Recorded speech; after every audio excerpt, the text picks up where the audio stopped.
Hello, welcome to Scrapbooking Station. This is my second OSW video, and again I'm going to be using A4 because that's the cardstock I work with. But it's a process to make the most of your piece of cardstock, dividing it up based on a map. So since I've done a video before, I'm just going to really quickly dive into these next two maps that I've got for you. So I'm going to put the camera over my shoulder and we'll get started. In starting this video, I'm going to pick up where I left off. And so in that first one, we talked about a one-sheet wonder and what it is and your map. And so I created a collection and then I tweaked it. And so like I said, I'm going to pick up from there. So I know I've got a map that I use because I like the card sizes, I like the panels that it leaves. And so I've got a piece of A4, and this comes from Hunkydory's Midnight Garden collection. And so I know I'm going to end up with 3 panels, and they're going to be a little bit different widths, but they're all going to fit onto 7 by 4.5 inch card. And so the first thing I'm doing, well again, I'm paying attention to pattern. So I'm going to cut in from the right at 6.5 inches, and then I'm going to divide 2 panels into 4 inches each. But in this map, I've got this edge over here. Now this is a strong border pattern. So I went 4 inches from the top and 4 inches from the bottom and have myself this little leftover. And I'm really not moving this because there's quite a lot of glare, and that's what happens with this Adorable Scorable, especially this one because it's really shiny. And then over here, I'm coming in 4 inches and going up 6 3/4, or actually slicing the whole thing at 4 1/4, and then coming up 6 3/4 and removing this piece. And then I've got this piece left over for something else. So again, I am starting this bone pile of things that I can use across all 3 panels. And so I am going to leave, because I've got toppers picked out for this and some border strips and some sentiments. And so I'm going to leave the initial cut and then where I'm planning to put these pieces, and then I'll be back.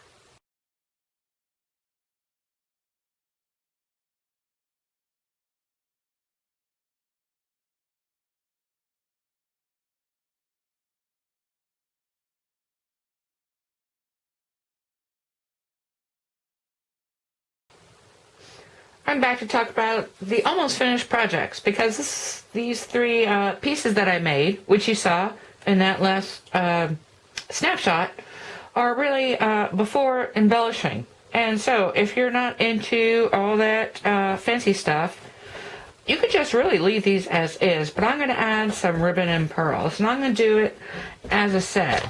But so the first thing, I have this offset, and I use some vellum back behind this piece just to distinguish it a little bit more from the card front. And then the second piece, and I'm trying to move outside the glare, I added some cutting dies, and these all come off of eBay, and I just found one that would fit. In this case, this comes from a topper deck.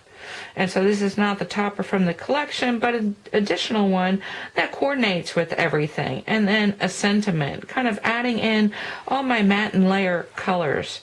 And then the last one, what I ended up doing was cutting off the bottom of this piece because I don't want uneven layers as I'm adding these border strips. So I made the most of my border strips and everything else. Now with these, came with inserts, and so I'm going to add the inserts for the inside, but that meant I had a lot left over in my bone pile. So I did make a little note card, and this is, that's this one. And so kind of using my favorites from each of these 3 cards. So I loved this. Actually, this is Mossy Meadow from Stampin' Up. I embossed it, but then I did that kind of shadowed square, and I added a border and then another piece of my boneyard. And that's just because since I'm doing inserts on the inside of all these, I really don't want to leave all that left over because there's nothing else to use it on. And so let me embellish a little bit. I'll leave the finished projects, and I'll do the insides, and of course what I have left over with inserts, I'm going to do envelopes. And I'm ready to straight away move into my next project. And so let me bring the map back, because what I'm going to do is manipulate it a little bit, and I believe that's in focus. And so pretty quickly, and I've never used a piece of Adorable Scorable or A4 that has an image over here. And so if I were to cut it to plan, First off, this side worked out great. I mean, it's just blank. It's actually got a pattern on it, so it's really pretty. But again, 4 by 6.5. So first off, cutting off at 6.5, 4, 8, and then I've got this leftover piece. Now on this side, first thing I did was actually cut off the trim, because I don't want it on that side of my card. I'm going to flip this and put it over here. The other thing I did is that I didn't want this big black piece over here as well. And so rather than cut off at the top, I cut off at the bottom. So coming 6 3/4 off of the top, and then having this piece left over. So I'm going to leave you with the same sort of set of photos, kind of the setup. Of course, this one needs very little, and these I'm going to assign some toppers. Like I said, just like I did in the last set, and then I'll be back.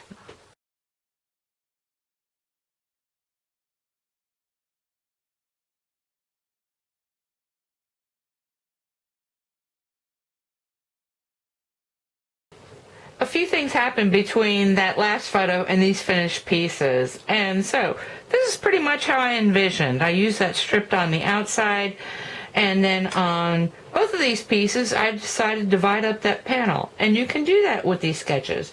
And if you want to make a note, like I said, in pencil in that first video of what you did, you can use that. But I had white border, I had white cardstock border, so I introduced white by just dividing up that panel.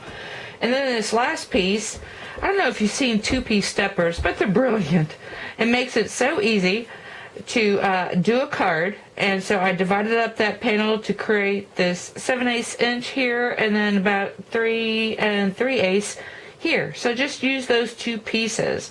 And then, as I did in the last one, well, first off, I'm looking what can I use here. And so that first was this piece, and I used balloon framelits from Stamping Up, and I created some bows using this piece of scrap, which is where it's actually going to end up going. I found some other embellishments. Well, first off, in this card, I needed that TP piece on my two-piece stepper, so I found the Spiderwebby Create and Craft piece of cardstock, so it's purple and black. That went well. And then I found a bright purple, which is what I like about these images, because they're kind of shades of purple, and so you can add a lot of different things from your stash. For instance, these are some gemstones that I got off of Amazon, and then black sequins over in this piece, and just decided to put a cluster here. And so I'm going to leave photos. Oh, the last thing is I did use a Stamping Up doily to put some additional imagery back behind this card, because it's kind of plain cardstock. Let's open them all up, and I will take a photo of all this. But I have a paper pad that goes with this collection from Hunkydory, and it is called Twilight Forest.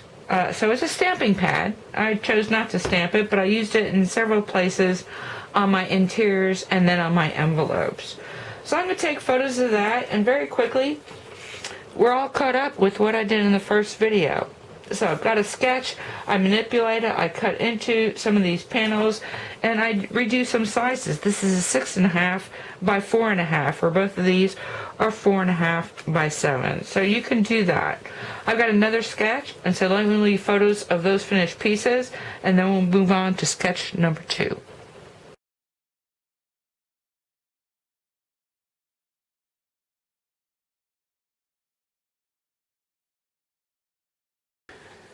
In the second sketch, it's really simply cut. And so the first thing, well, first off, it's 3 equal panels, and it's kind of designed for a 7.5 by 4 inch card. And I'm probably going to play with this last card, so my first 2 will be pretty standard 7.5 by 4. The first thing I want to do is come up 7 1/4, and then cut off this strip, and then I've got 3 3/4, 7.5, and 10 1/4. Of course, I'm always going to leave you with this, and then I've got another strip for my boneyard. Now, not all Adorable Scorable is created the same. Obviously, this panel would not work, but you'd be surprised, despite the colors and the patterns and the different finishes, most of the designs are pretty repetitious, and so you're going to find an Adorable Scorable that meets one of your A4 maps. And so this is going to be the piece I'm going to use. So I'm going to divide it. I've got some toppers here, and I'm going to put that all together offline, because, you know, we've done it before. It's the same process. Divide the AS, assign toppers, and then assemble and embellish. Now, so this is good to kind of keep your collections somewhat cohesive. It's good in that you save on your Adorable Scorable. You make the most of your Adorable Scorable. But the other thing you might want to think about is that, first off, I'm going to create a set of 3 Valentine's Day cards really quickly. And you're going to see that. But then the other thing is, if you have a piece of Adorable Scorable, and maybe you've got some toppers, you can pick one of the card designs from your A4 map and use that to create another greeting. And so I'm going to do that with this piece that I made because I really love the design of this piece, and I'm going to apply it to this piece of Adorable Scorable.